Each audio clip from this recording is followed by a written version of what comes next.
Hi friends, welcome back again in your math channel Maths in Nutshell by Mahesh Sen. So guys, इस video में हम करने वाले हैं question number 16 to 18 19 the last few questions of the exercise 5.2. This is the last video for the exercise 5.2 and let's start the question number 16.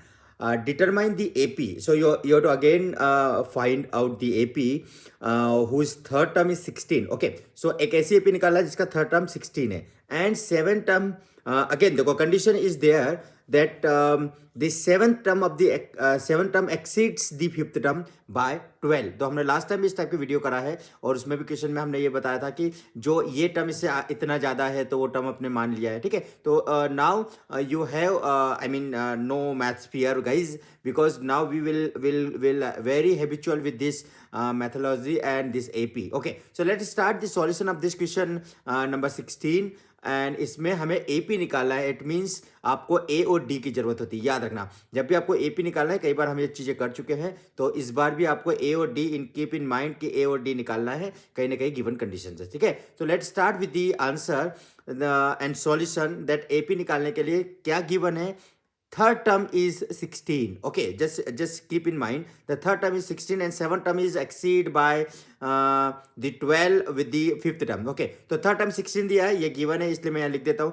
इसके बाद जो seventh term है ना is equal to its fifth term. ये seventh term fifth term not equal. ये seventh term 12 ज़्यादा है तो हमने 12 से प्लस कर दिया इधर फिफ्थ टर्म में, तब कि दोनों बैलेंस हो जाए. राइट, ये हो गया हमारा बेसिकली दी टू इक्वेशन. अब इस टू इक्वेशंस को हम एक्चुअल फॉर्म में लिखेंगे और उसको हम फर्दर सॉल्व करेंगे. ठीक है, चलिए let's start. First of all a3 is a plus 2d. We know very well. एक कम करके लिखते हैं a plus 2d is equal to 16. This is the equation number 1. Okay, अब इक्वेशन नंबर 1 के बाद में हम टू इक्वेशन पे जाएंगे क्योंकि इक्वेशन नंबर 1 में we can not solve further. हम इसको ऐसे कैसे रखते हैं, इक्वेशन 1 मिल गया. अभी now we are going for the next one. a7 is equal to a6 plus D. ठीक है, a plus 6 plus D, a plus 6d. a plus 4d is a5 और 12 में प्लस का 12 होगा. राइट, तो ये हमारा एक इक्वेशन बन गया. a से a कैंसिल और जो बची हुई टर्म है वो will write down as it is. 6d is equal to I mean 6d minus 4d is equal to 12 बचेगा, क्योंकि यहाँ पे समझ में आ रहा है कि जो 6d है उसमें जो 4d आके माइनस होने वाला है. ठीक है, इज इक्वल टू में 12 as it is will write down in the right hand side. 2d is equal to 12, so d is equal to 6 because 12 by 2 is 6. तो यहाँ पे मैंने बोला d आ गया. d जैसे ही आएगा now you will go for the a. ठीक है, इक्वेशंस को हम सॉल्व करेंगे and will get the answer. Right, चल put the values of the equation in equation number 1. x d is equals to 6. Right, so put the d equals to 6 in equation number 1. We'll get the value of a. Right, so क्या है हमारे पास equation number है a plus 2d is equal to 16. a की value as it is plus 2 into D is 6, so 2 into 6 is 12 और 12 उधर जाके 16 से माइनस होने वाला है, तो a प्लस 12 इज 16 और 16 माइनस 12 इज 4. ठीक है, तो बेसिकली गाइज यहाँ से हमें a की वैल्यू 4 मिल गई. a is 4, d is 6. Now a और d मिल गया तो AP बनाना कितना इजी है, you know very well. Okay, so कैसे AP बनाते हैं, लेट्स राइट हियर नाउ. हमको डिटरमाइन करना है AP. AP के लिए क्या होता है, A फर्स्ट टर्म लिखते हैं और D हर बार उसमें प्लस करते जाते हैं, नेक्स्ट टर्म आपकी मिलती जाएगी. तो AP will be here 4 and 4 plus 6 will be 10, सो 4 10 6 16. ठीक है, प्लस 6 करते जा रहे हैं, तो this kind of the AP we are getting is 22 and so on. Right, तो ये हमारी AP हो गई. This is your answer for the question number 16. I hope so you understood. Now will go for the next question, question number 17 from here. So A और D निकालने के बाद में बेसिकली AP निकालना बहुत ईजी होता है. ठीक है, चलिए again we are moving for the next question, that is question number 16. Find 17, find the 20th term from the last. This is very important question, क्योंकि मैं बताऊंगा इसकी beauty of the question, because ये लास्ट 20 टर्म निकालना है. This is the important की word, last से 20 term निकाला है. यदि मैं डायरेक्ट बोलूंगा ना कि find the 20th term of this AP 3 8 13 and so on, आप बहुत इजीली 13 का 20 टर्म निकालोगे. A और D तो आपको इजीली गिवन है. यहाँ पर A और D आपको निकालना है फ्रॉम द लास्ट, मतलब जो सीरीज है ना, जो AP है उसको रिवर्स करना पड़ेगा. ठीक है, सो आपको यह सॉल्यूशन में थोड़ा ध्यान रखना पड़ेगा. अच्छा, एक काम करते हैं, यदि मैं तुमको डायरेक्ट पूछ रहा हूं कि just find the 20th term directly, इसी सीरीज का 20 टर्म निकालना है, तो आप कैसे करोगे. आप यहाँ पे पहले A निकालोगे, डी निकालोगे और 20 टर्म निकालोगे, ठीक है। This is the right way. And when you find it directly find the 20th term और फाइंड द एनी टर्म। ये चीज होती है कॉन्सेप्ट। अब यहां पर कॉन्सेप्ट, ये क्वेश्चन क्यों इंपॉर्टेंट बन जाता है, क्योंकि बच्चे ये इस टाइप से करते हैं, इसको लास्ट टर्म से निकालना है ये भूल जाते हैं, या लास्ट टर्म को पढ़ते भी नेगलेक्ट कर देते हैं, ठीक है। तो I am just trying to tell you कि जो 3, 8, 13 डॉट डॉट 253 है, लास्ट टर्म भी यहाँ पे गिवन है, ठीक है। फ्रॉम द लास्ट मतलब टर्म आपकी जो सीरीज होगी, जो एपी होगी, वो रिवर्स डायरेक्शन में जाएगी। जो लास्ट टर्म था वो फर्स्ट टर्म बन जाएगा, ठीक है। I mean this kind of the questions you will get in the exam, क्योंकि यहाँ पे फ्रॉम द लास्ट पूछा है। From the last is very important word here. तो ए 3 है, डी यहाँ पे 8 है, 8 minus 3 is 5। So if you will get it A और डी, तो डायरेक्टली आपका ए और डी 3 और 8 मिल जाएगा यहाँ पर इस सीरीज से। अब क्वेश्चन ये है कि यहाँ पे ए, डी और एल है लास्ट टर्म में। फ्रॉम द लास्ट बोला है तो ये सीरीज को चेंज कर दो इन द सेंस कि इसका ऑर्डर चेंज हो जाएगा, जो लास्ट टर्म है वो फर्स्ट टर्म हो जाएगी। Are you getting it? Yes. तो फ्रॉम द लास्ट बोला है तो आपको सीरीज का डायरेक्शन चेंज करना पड़ेगा। आप ऐसे जा रहे हो, लेकिन फ्रॉम, जैसे अपन कई बार बोलते हैं ना, रोल नंबर फ्रॉम 1 to 20, अब 20 से 1 तक जाएंगे, रिवर्स ऑर्डर में जाएंगे, तो आपका जो 20 नंबर का होगा, 19 नंबर का होगा, फर्स्ट, सेकंड, थर्ड, इस ऑर्डर में हो जाएगा। Are you getting it? Yes. So 253 up to last term is 13, 8 and 3। तो आपको समझ में आ रहा होगा कि जो 3 था फर्स्ट टर्म, अब वो 3 लास्ट टर्म बन गया, ठीक है। चलिए, इससे कोई प्रॉब्लम नहीं है। ये इसलिए मैं ऐसा बोल रहा हूँ क्योंकि यहाँ ए और डी चेंज हो जाता है। ए तो आपका 3 था, यहाँ पे 253 हो गया।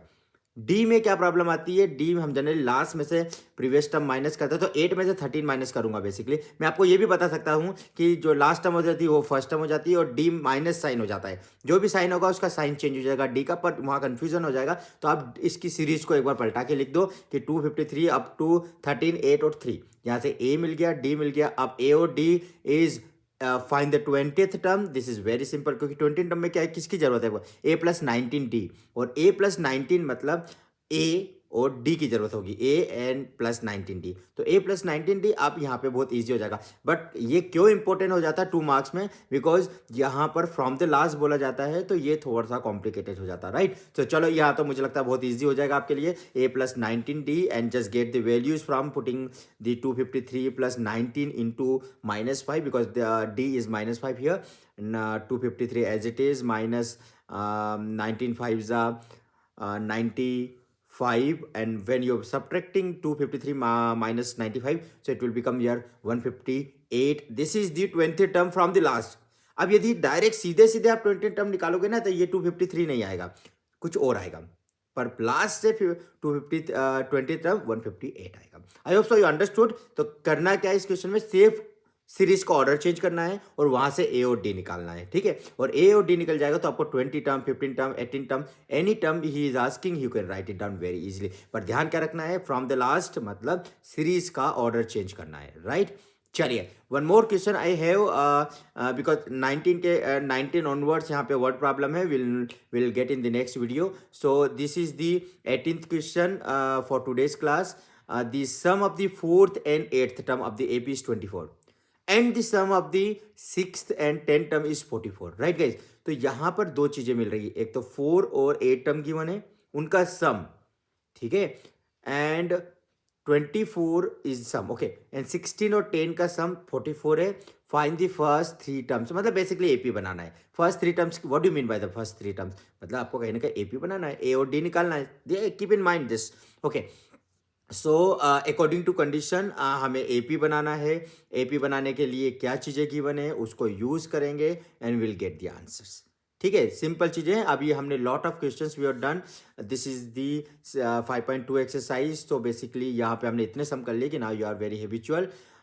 सो the first one is A4, this is the 4th term, plus sum बोला इसलिए प्लस A8 इज 24। A8 का सम 24 है, it is given. Second condition is A6 plus A10 is 44। ये भी आपको समझ में आ रहा होगा कि A6 प्लस A10 जो बोला है ना, sum of the 6th and 10th term is 44 लिख दिया। अब वापस हम इसको सॉल्व करते हैं। A4 को हम लिखते हैं A plus 3D, A8 will be A plus 7D, ये बहुत ईजी है, ठीक है, इज इक्वल टू 24। अब A और A यहाँ पे 2A और डी यहाँ पे प्लस हो जाएगा, तो A two A plus 10d, 7 + 3 10d is equal to 24. This is equation number 1. I can divide by 2, लेकिन आई डोंट वांट, यही रहने दो अभी, क्योंकि इधर वाली राइट हैंड साइड में भी हमें ऐसे ही कुछ मिलने वाला है. Right guys, right. चलिए, so this is equation number 1. Now equation number 2 from the next condition. The next condition is a6 is a plus 5d, a10 is a plus 9d. This one by one I'm just keeping everything here so that you people can get the things properly, right? A 2a plus 9 plus 5 is 14. 14d is equal to 44, and after 44 you have the second equation, and the second equation is 2a plus 14d is equal to 44.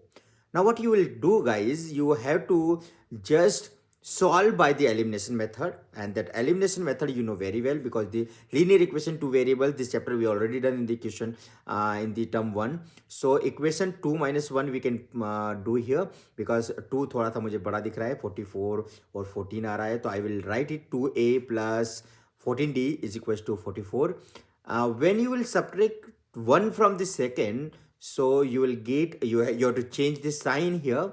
So यहाँ पर चार sign change करते हैं, जो minus का है वो plus का हो जाता है, जबकि प्लस का माइनस का होगा. तो यहाँ पे सभी प्लस के सभी माइनस के हो जाएंगे. 2a will become minus 2a, 10d minus 10d, and 24 will become minus 24. After this, you will cancel 2a cancel, 14 minus 10 is 4d is equal to 20. 20, when you are getting 20 divide by 4, you are having d is equal to 5. So I think you like it. This process is very simple, and when d is 5, so you people are getting, and you will go for the finding a here. Okay, so put d is equal to 5 in somewhere, equation number 1 or 2. I will put in the equation 1. So guys, d is 5 in equation 1 we are putting here. So 2a plus 10d is equal to 24. This is your equation number 1. यहाँ पे रख देते हैं equation number 1 में d की value और a की value फटाफट निकाल लेते हैं. ठीक है, चलिए, 2a plus 10d is equal to 24. This is the equation actually given. So हम इसमें अब यदि आपको सोच रहे हैं ये 2 में रखना है, you can put here in the equation number 2 also. So 2a plus 10 is 24, 2a as it is, plus 10 into 5, because d is 5 here, it will become 50, yes, is equal to 24, and this will 2a plus 50 is equals to 24. Next step will be 50 will go in the right hand side, so it will be subtracted from the 24. So 24 minus 50 is equal to minus 36, right? So minus minus 26, what I'm telling you, minus 26. A is 13, because divide by 2 is 13. So 26 divided by 2 is minus 13. Up now A is given to you, D is given to you. What is your job? Find the first three terms. Okay, find the first three terms. So what is the next step? Next step is very simple. जब A और D निकल आता है तो आप AP निकाल सकते हो. अब 3 टर्म निकाल, जनरली हमें बोला जाएगा ना, जस्ट फाइंड द 3 टर्म्स, हम जनरली AP का 3 टर्म्स निकालते हैं, उसके बाद नहीं सॉल्व करते. ठीक है, so just get the next step is AP. I will write directly minus 13 is the first term, and plus 5. अब मैं क्या करता हूँ, D इसमें प्लस करूंगा, तो it will become minus 13 minus 5, this is minus 8. अब minus 8 में से प्लस 5 प्लस करूंगा तो minus 3 एंड सो ऑन. तो this is my AP, and this is very simple, guys. So we have completed this question number 16 to 18 in this video. I think this is very simple, and if you like the video, please click on the like button. Don't forget to subscribe the channel so that you will get the notification, and you will get the each and every solution of the chapter. Thank you so much, guys. Bye bye. Thank you. Bye bye. Take care.